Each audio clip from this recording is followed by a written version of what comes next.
Welcome to the show that punches you in the face with information. Welcome to the Enterprise Fitness Podcast. My name is Mark Ottobre, and today I am joined by Senior Coach Cristiano Colla and Induction Coach Hemming Hu. In this episode, Hemming, you're going to be taking the reins in some ways, and Cristiano, and you're going to be asking me questions. What are we doing today, Hemming? Today, we're going to be talking about the pleasure and pain of being a successful business owner, the tough parts, the challenges, and the perks that come along with it, and just what your journey has really given you. Oh, me? Not you. I thought you were talking to someone else then. So I guess fire away. Yeah, so a lot of people, what intrigues me about, the new world, a lot of people, they'll gladly say, I'm a business owner, bro. And they don't really understand. Hashtag entrepreneur. Hashtag entrepreneur. It's the new thing nowadays. Hashtag hustle. Right? Hashtag hustle. Hashtag grind. But they don't really understand entrepreneurship life. So for you, what would you say are the biggest things that you've gone through that people don't see in terms of the grind that you've had to learn to love? Yeah, it's a lot of shoveling shit. It's 1 star. Don't recommend. Honestly, like the entrepreneur life, the business life, I fell into it by accident, really. First and foremost, I wanted to be a personal trainer. And through being a personal trainer, I just want to train at the gym, right? But then I realized through being a trainer, I needed to find my own clients. And then I needed to be able to organize myself. And then I needed to be able to get money, and then I wanted to do an online website, and I needed to learn about marketing and ads and copywriting, and then I wanted to be better at communicating with people. And it's just all these, like, you want to do this thing. Let's say I want to have a studio, but then to do having the studio, there's 55 other things that are not related to having the studio that you have to learn to be able to do, if that makes sense. So, you want to employ people, you need to learn this software. You want to have that, you need to get contracts. You can't, in Australian law, you got to, pay them super. And you can't employ them as subcontractors. You can't do it the simple way. You got to employ them properly, and you got to pay their super and their tax. And, by the way, there's BAS, and you got to withhold their tax. And eventually there's, this list of things. You just want to do this one simple thing. And these list of other things that come attached to that one simple thing. Yeah, so I mean, it's like 55 other things that get attached to that one thing that you wanted to do. And then you look at it and you go, well, I really want this one thing. Can I do this other 55? And for me, it's always, okay, well, what else am I going to do? Like the alternative isn't acceptable. So it's like, I want that thing. Am I not going to do the thing? Am I not going to have a studio because I'm not going to do these other 50 things? Well, no, I'm going to do the 50 things and I'm going to get my studio. How did you manage to multitask there? How do I manage? Well,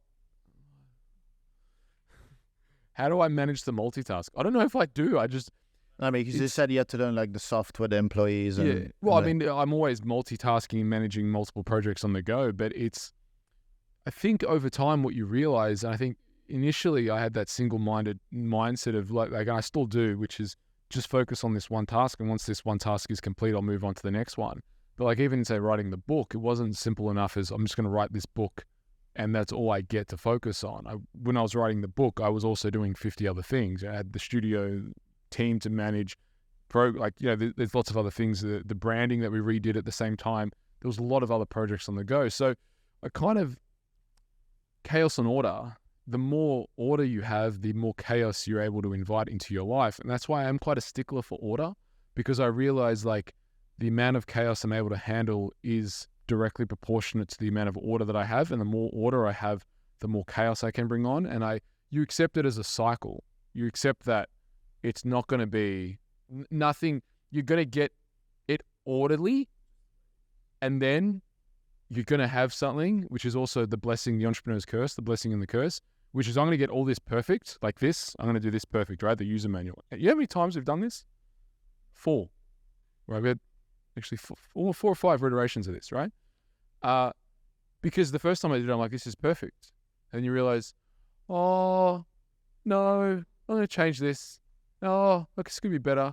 Like you have the optimization mindset. And you know what would be really nice as part of a user manual? If I had a book, I'm going to spend the next 3 years writing a book. Like, oh, our logo's not that good.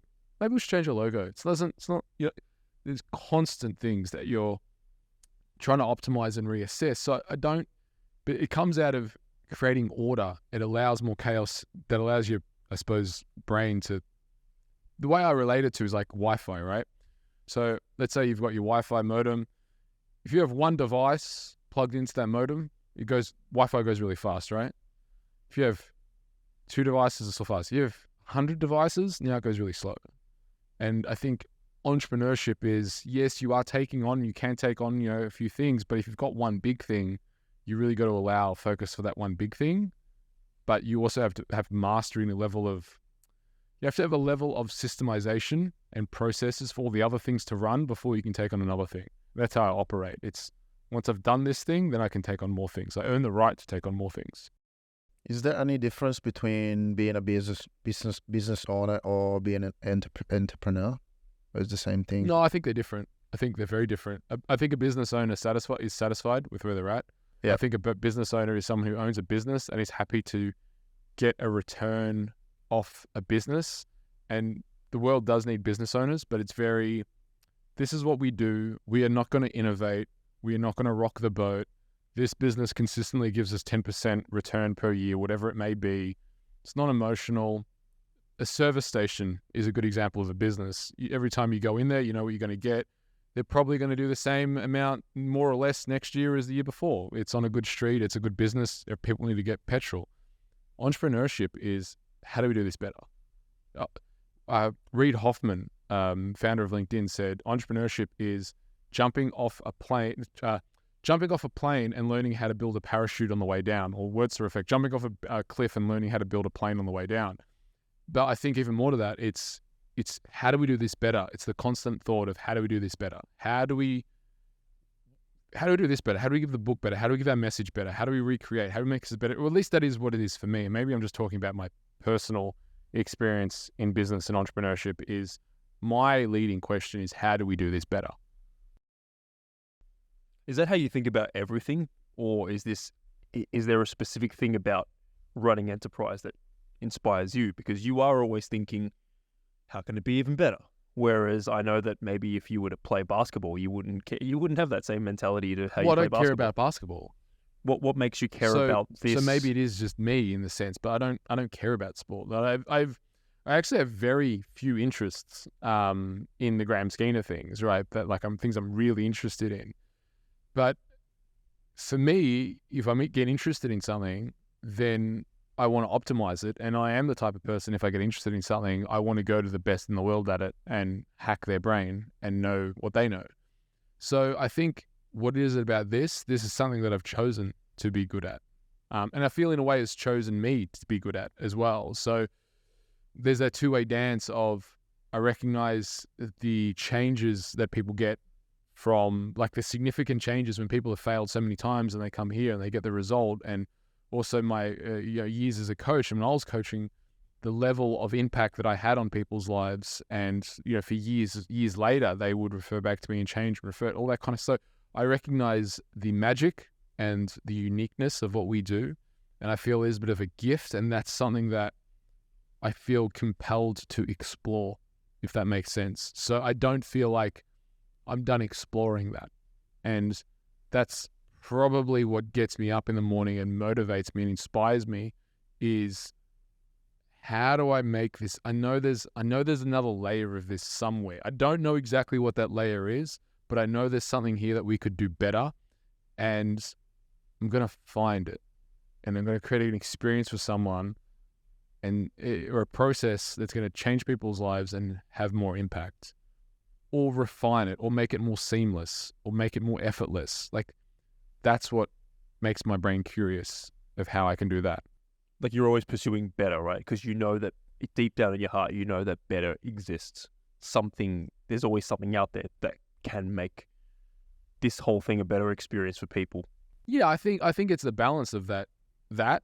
So I think it's, for me, I think I've kind of, my creed is philosopher in mind, warrior in body, artist at heart. Now, that's my personal, I didn't read that anywhere. That's my own personal philosophy, right? For me in my life. That's a king. Sorry? That's a king. That's a king. Mark Ottobre 2023 quote. There we go. So for me, I love philosophy, and like, why do we do the things that we do? But the artist at heart, and that for me, that philosophy started with artist at heart. The first one was artist at heart, philosopher in mind, and then I was like, mind. What do I want to be in mind? Like philosopher, and body, warrior in body. But it started with artist at heart. Now, artist at heart, it's not about money. It's about trying things. It's about, as Mark Zuckerberg would say, go fast and break things. It's about trying stuff. It's throwing shit at a wall, really, and seeing what sticks. And most of the time, shit doesn't stick. Right? Because some people, and I know I certainly used to have this idea that you just knew that straight away you wanted to do something like this. But then when my brother Hua started learning how to better build himself as a business owner from you, and I read your website, it's like, oh, no, this guy actually tried a lot of different things and they didn't go as he hoped. I knew I always wanted to have a gym. A studio. No, I wanted to have a gym. That's all I knew. So basically, if I go back into my like origin story, is I was the fat kid at school. So I was picked last at school. I was the dumb kid. Didn't have any friends. Hated lunchtime because I'd walk around the school as a loner. I had one gay friend, walk around the school. Like, he was gay. We knew, but in primary school, he was definitely the gay kid. And he was my bestie, right? He was my bestie. Me and this kid, we walked around the school, and that was my lunchtime. And he when we went to high school, like, he left, and I had no friends. And the friends that I did have, like, I made friends because I was so desperate. I remember, like, the first day of year 7, I turned to a kid and said, "Do you want to be friends?" And anyway, I got bullied. Cute. Yeah, no, it was cute, right? But this is how much of a social, I don't know, socially awkward kid I was, right? That didn't have any friends, really desperately been very sensitive as a kid, like people. That's one of the things, like, people don't see. Like, they see this like strong bearded man. It's like, with the resting fuck off face. But how sensitive, like, I am to things. And also as a kid, like, tremendously sensitive. And I got the shit beat out of me, not physically, but emotionally. And that's what I think built a lot of the resolve that I have, is that I didn't have an easy run in primary school. I didn't have an easy run in high school until I started weight training, right? And it was like, I remember I was picked on and bullied and all that. And then I started weight training and I developed self-confidence.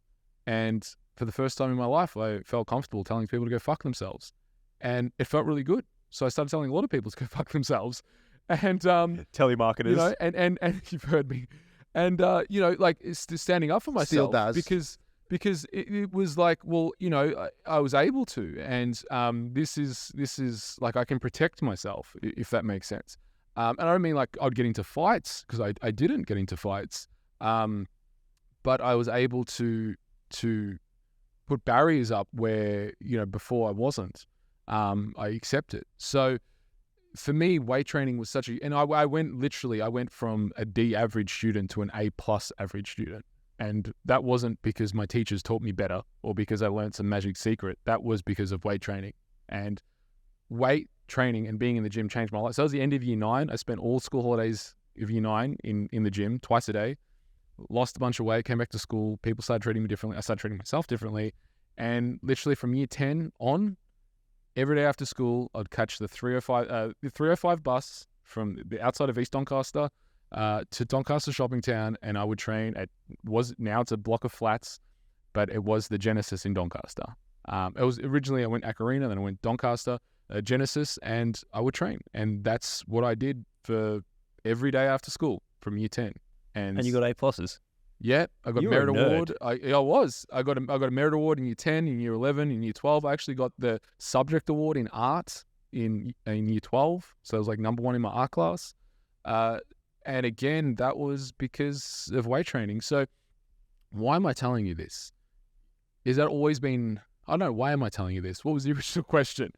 My origin story, I think I had to predate my origin story. So yeah, I don't know why I'm telling you I think this. it was the business, like overcoming obstacles and challenges throughout the way. You refer back to being a kid and, fighting through the bully and... Yeah, so I think that's probably been part of the story of optimization of, I don't know, but that's how I started.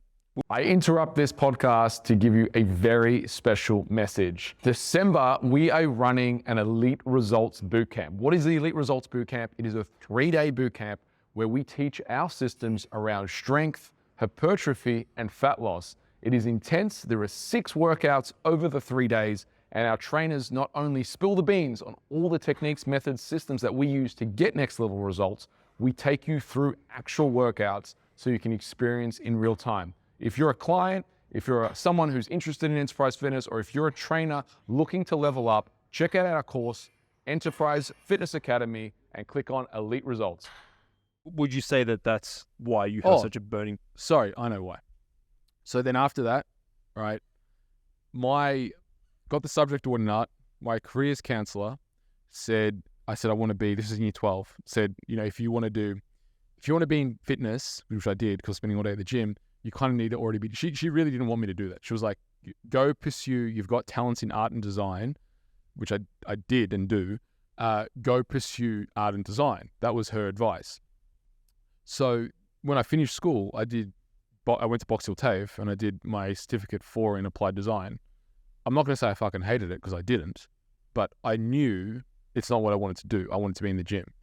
So end of that, I did my Cert 3 and 4 in 2005 in PT and started work in 2006 at Genesis in Ringwood as an employee, earning, I think it was like $16.75 an hour.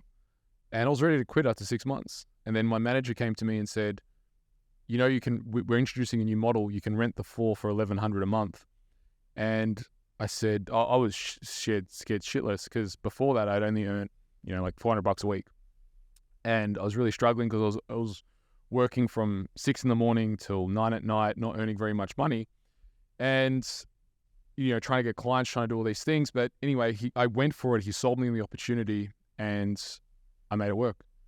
Started doing business courses, and just so my baptism into business was because I knew what I wanted to do, which was I wanted to do personal training, but I didn't know all the other things I would have to do to accomplish that goal, if that makes sense. Because I couldn't go to someone and say, employ me as a personal trainer, because even now there aren't really that many opportunities. There aren't that many enterprise fitnesses that have our model that will employ trainers and pay them a wage. If back in the day there was, I would probably still be working as a PT at another brand, if that makes sense. Business wasn't on the cards of things that, when I was a kid, I was like, I'm going to start a business. It wasn't. So young Mark would probably work for Mark now. Young Mark 100% would work for Mark now. 100%. He would be his best employee.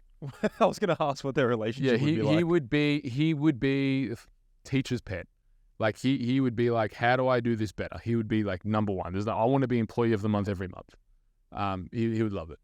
And I think in many ways, like enterprise fitness was created for me, the trainer that I was, that wanted to be shown all these things and the right way and have the mentorship and the guidance and the clients and not have to do any of the business stuff. I've done that. I've paid the path forward, but it was really out of necessity because I didn't have another. Like for me, it's very simple. Like what else was I going to do?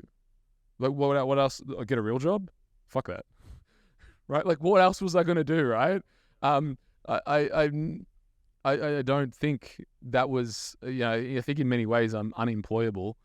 So the idea of me getting a 9-to-5 or a real job. So I just went all out in this, but at the same time fell in love with it as well. Like I loved training. Like training, I think because I have so much love for training, everything else was like, this is just the price that I have to pay.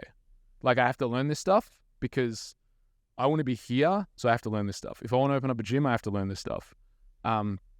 What else is your other, like, what other option do you have? You don't have another option. If you want to get your message out to more people, you have to learn the website stuff. You have to learn marketing. You have to learn sales. If you want to open up this studio, which you say you want to do, you have to learn the administration side of things. Do you enjoy these things, like marketing, selling? No. Well, marketing, sales, business now I really enjoy, but I mean, there's so many, like tax. Who enjoys tax, right? Like there's this, I've come to enjoy it now and I enjoy it a lot now, but there was a time where I Is it because it's hated easier it. now to get?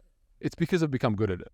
Like I'm, Yeah. it's Do you think that stuff also helped you in developing other skills in like other areas of your life? of course, without question, patience, application. But I mean, look, there was a time where there was a lot of stuff. Like, and look, a business owner, I think, entrepreneur, business owner, they don't get the jobs often. Or if you're growing a business, I think this is the difference, right? To answer your question, if you're growing a business, you don't get the things that you necessarily want to do. They're not the things that you get. If you're growing a business, you're doing all the things that you have to do, or no one else will do. And yes, sometimes you can delegate that if you have the money to delegate it. If you don't have the money, well, guess what? You're the one learning it, and you're the one. And People rush that, right? people rush that part, right? And for me, like I started with nothing. It's not like I had an investor give me money and say, here, open up this gym. I started with nothing, absolutely nothing. I went to the bank and I asked the bank to give me a loan to start Enterprise Fitness. They said, absolutely not. There's no way. There's no way. We're not giving you any money. So I saved up $80,000 over like 10 years and put it all on black, right? Put it all on blue. Where our logo is black now. So back then it was blue, right? To start Enterprise Fitness, I bet the farm. There was no plan B for me. And I remember thinking the thought that when I rented, got the lease here, I remember the thought, I'm either going to do this and be wildly successful as a personal trainer. I'm going to live at home with my mum. Lucky I'm Italian, right? Or Asians. Yeah. I'm going to live at, there's no in between. There's no in between. I'm either going to do this and it's going to be successful, or I'm going to have to go back home and live with my mum and dad. That's it. And that's okay, because at least I'll know that I tried and I gave all out.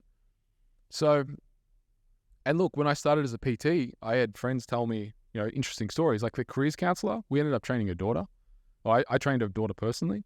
And I had a friend who was my training partner. He said to me, oh, don't be a PT, right? Why would you want to be PT? This was 2005. It's already too competitive. It's so competitive. There's too many of you in the industry. Don't be a PT. Stick to your design stuff. Within 4 years, was it 3-4 years, he called me and said, can you train me? And interestingly enough, I was like, what times do you want? And he told me the time. I'm like, dude, I'm booked up. I can't train you. I'm too busy. I can't fit you in. These are the only times I can't do that. I'm like, sorry, dude, can't train you. Which to me always says a lot about the journey. These little things that happen where people say, you're never going to do this, or you shouldn't do this or whatever. And then it's becomes way more successful than you ever thought it would be. Would you say you're someone, like I know I am like this, when someone says you can't do something or don't do that, you're more inclined to actually prove that you can? I don't care. If someone says I can't do something, I don't care. I don't care either way. Just go on your own path. It's not like you say I can't do it. I'm like, say I can do it. Nah. I just want to prove me right. I don't really care if someone's like, I'm not that type of person that when people say, put it on your shoulder and use it as fuel and let that fuel you. I'm like, man, if that's what you think, fuck it, man. Like, maybe you're right, maybe you're wrong. I don't know, but I'm going to do it anyway. I don't know. Maybe you are right, but maybe I am wrong. I think yeah, sure.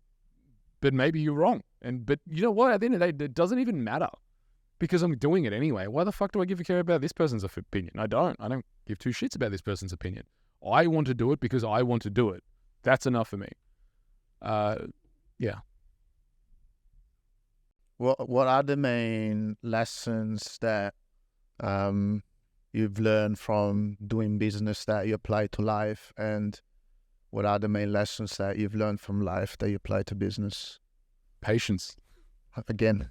Would you say it's your strong point, or something you have to work on a lot? Work on, dude. Work on. Definitely, like, I'm 1,000 times more patient now than I was when I started. 1,000 times more patient. I wasn't a patient person at all. But that also, I think you probably can see this. You've worked with me for some time now. Both of you have. Everything is urgent. Like, if I've got something to do, it's getting done. I'm not waiting for it. If I make a decision, then that decision gets implemented when that decision gets made. And I want to free up mental space in my head, so I want to make decisions fast. I don't want to be thinking about shit. I don't want to go home and go, oh, you know, which one? It's because I can make a decision and find out it was the wrong decision and then move on to the next one, right? Like I'd rather be figuring out. I think decision making sometimes is a figuring out process. You make a decision, you figure it out, see if it's right. And then if it's not right, then you know it's not right. And then you can pivot. Exactly right. So, and I also don't like decisions weighing on me. You know, I want to free up that mental space to solve problems. So when I make a decision, I want to move forward and fast. So patience has been definitely a big lesson in business. Also around like relationships and managing people. And I think, you know, if James was here, he'd probably be able to share some more insight. But in the early days, I was a bull, right? A bull. It was. I think this is like you've helped me a lot with better relationships with the guys that work here because, okay, I feel like we both have a background where we were very individual, doing things by ourselves. It was all, why should I include other people when I can just do this myself? Yes. But obviously a lot of real life success and, you know, enterprise success comes from doing things as a team. So I've had to learn the long way and you've guided me along that to really work as a team. But I mean, something that I really admire about you is that you're able to do all these different, you're the man that can do a lot of these things quite well, but you know when to go, you know, James is better at that. So here's that. What has this journey been like for you, being the individual player versus now letting go of the leader? ego? Because again, early days, 2013, it had to be all me. I had to be the comp rep coach, not you, not anyone. I had to be the comp rep one. You still got it. Yeah. So you still got it. Well, I don't even want to have it anymore. That's the thing. It's like, I want you to have it. Like, I genuinely, like now, this stage of life, I'm like, no, please, can you be the comp rep coach? I don't want it. I don't. But once upon it, like those words would never leave my mouth. I didn't even think there was going to be a day where those words would leave my mouth, if that makes sense. Like, so I think the ego, dropping the ego of having to have it all, or you know, having to be everything. Like, I have to be the number one person to do sales. I have to be the number one person to do marketing. I have to be the head coach. I have to review every program. I have to review every nutrition. I'm the one who has to get the client results. They have to be shouting me out. They can't be shouting other people out. Like, it has to be me. And then, I don't know, like things become, I think, success when you want to go for the first stage of business. I think you actually need that. I think you need that to get to a substantial level of success. The problem is that skill set is the exact opposite skill set to break you past into the next level of success. And when I broke through that part is I got to the next level of success. And that was a big personal journey. And now it's, you know, you come into, it's like, what do I actually do here? I mean, I'm able to delegate and go, you know what, you be the man on sales, you be the girl on marketing, you be the guy, the comp prep coach. Because I'm able to delegate so much, it allows you freedom to go to create other things. And for me, in my heart of hearts, that's actually what I want to be doing. I want to be spending more time thinking and creating rather than having to satisfy an identity that was once true. Because by staying stuck to that, you said, like in previous episodes about the identity being the soccer player, about the identity of being the table tennis player. For me, it's the identity being the guy, the trainer. Like, I was the guy that everyone was coming to. Like, I was booked out. I was charging $250, $300 an hour. I was the PT and I was booked out. I was the guy. Like, to let go of that for something else, it's a big step. You don't want to let go of it. Sorry? Years. I think for me, it was a case of you're forced to break out of it in many ways because you see the cost. And for me, it was probably a number of situations, not any one particular one, but you see the cost of having to be the guy that it has actually on the business and it has actually on the people that you care about. So if I have to be the guy, then you leave because you want to be the guy, if that makes sense. And when you're losing people you care about, you're like, well, hang on, what? Oh, is my ego. Fuck. It was my ego that got in the way of that relationship, right? It was my ego. And I mean, it's taken me years to kind of reflect back and go, oh shit, you know, if I didn't have to be that. I mean, it's a thing of like, over the years, you give more, and you realize you can let go of the whole thing. And you go, actually, it's okay. Right. But again, I'm going to say the early days of business, that's certainly not what I'd recommend to do at all. like the early days of business, you need that. You need that to get to a certain level. Absolutely. And I needed to go through that phase to get to a certain level. And if I didn't go through that phase, or never would have gotten to this level to be able to push forward, right? Because at the start, no one will save you. You're there. You got to make it for yourself, kind of thing. You got to make it for yourself. Like, no one's going to follow the guy who's not the guy. Like, if I'm not getting results and kicking ass and taking names, and I don't think I've done this shit, who's going to follow me, right? Like, if I'm getting average results, you don't want to follow someone who's getting average results. You want to follow, and I mean, with that comes like, yeah, this guy does have the confidence and he can produce, and that's what attracted me. Really good clients and people who wanted to work for me and all that kind of stuff in the early days. Like, you need to have that bravado. But when it starts to take a life of its own, you need to pivot. You need to shift. And I think I said it on a previous show, you go from being the warrior to being the gardener. Oh, no, I didn't. I said it to a friend. Yeah, you go from being a warrior that has to do it all, that has to have that ego to protect themselves, to being the gardener that is allowing the flowers and everything else to flourish and bloom. I remember first starting here and I was like, man, everyone should do this. But then you quickly said, no, not everyone should do this. This is not everyone's cut out for it. Yet, the behind the scenes work that you do is obviously... Do what were you referring to? So everyone should train with a trainer here because everyone needs it. Because I'm viewing it from a lens of like, everyone's got terrible habits. Everyone's got terrible mindsets around nutrition and what works and how they view themselves. So I'm like, everyone should do this because I come from a background of a lot of personal development. But then over time, I realized not everyone is cut out for it. So I guess what has been the biggest things, apart from just getting results? I mean, people stay for more than just the results. But what would you say is the biggest thing that gets people going, yes, I invest way more here, but I feel like I'm getting more than what I invest? I think when it permeates in all other areas of their life. I think it's the same experience that I gave myself when I was in year 10. It's, you think your problem is you're overweight, and you think your problem is you're unhealthy, and you think that's like you want to, and yes, it is your problem, but what you don't realize on the other side of that is all these other things that you thought about yourself that weren't true as well. So it's not just a physical change. And this is the thing that at the core, if I go into my woo-woo phase, we're all spiritual beings, right? We're all spiritual, and our body is our vessel. The vessel contains our spiritual essence.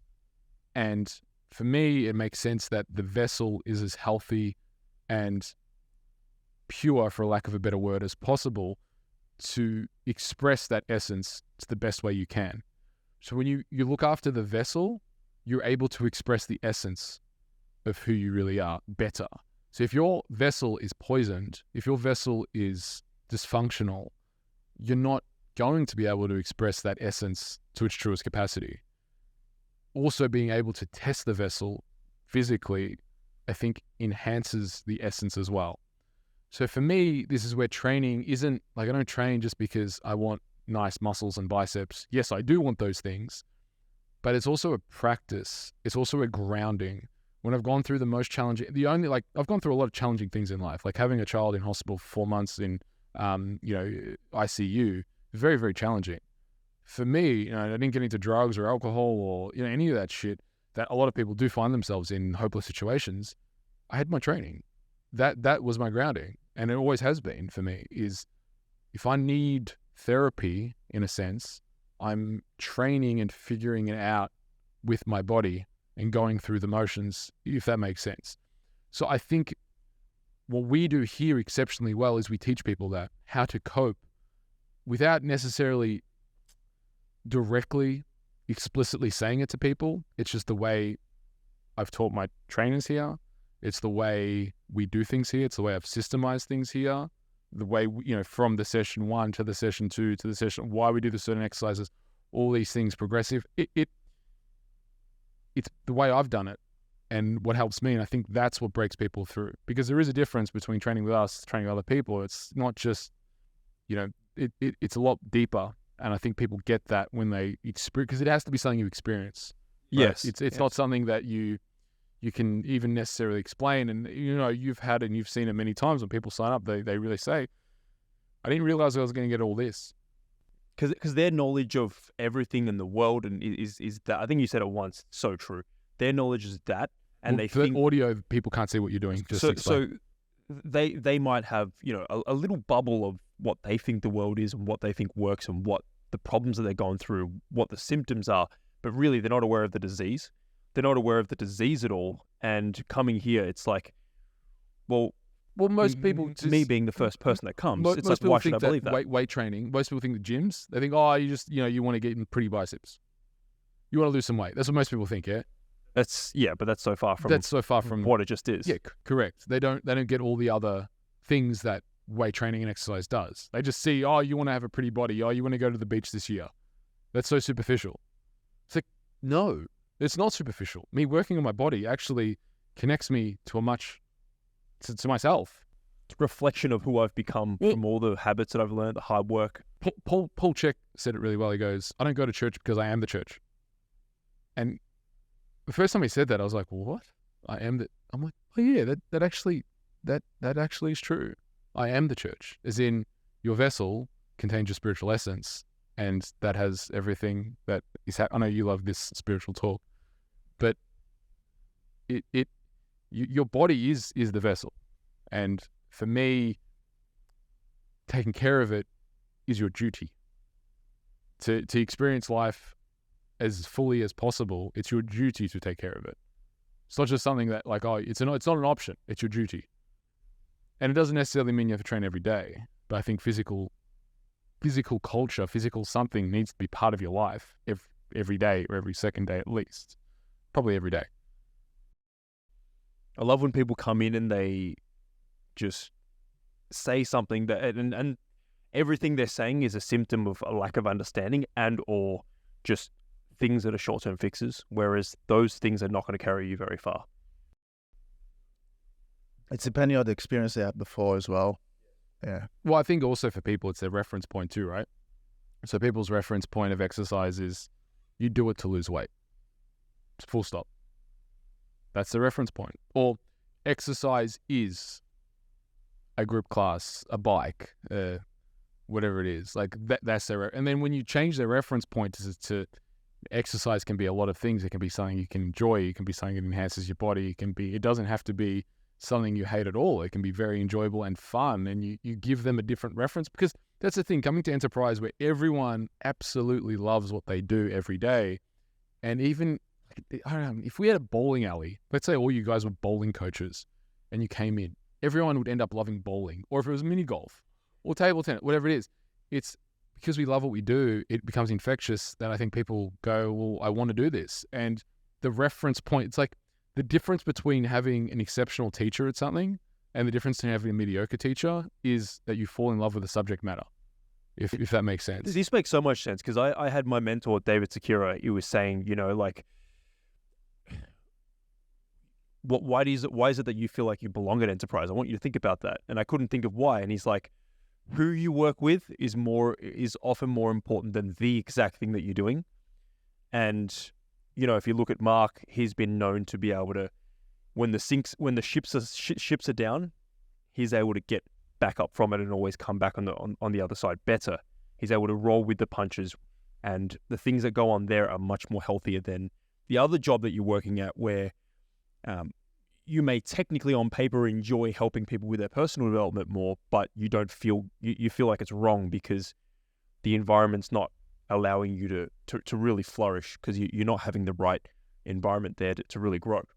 Things that are happening there are just not as professional as the things that are happening there. And that's really, you feel that whether you realize it or not. Yeah, that's what I mean. It's less about the subject matter, right? It's more about the reference point. Like, you could fall in love, like I went whitewater rafting like 2 days ago, and I'm like, this is awesome. But if there wasn't an awesome crew of awesome, like if there wasn't an awesome dude who took me on the boat, I'd be like, this is average. But, it was pretty outstanding actually. But it was outstanding because it's whitewater rafting, but it was even more outstanding because the people we went with were outstanding. And I think it's the same thing here, is that you can train, but when you're training with people who love what they do, the reference point completely changes for you. Actually, you want to be better at it because they inspire you to want to be better at it.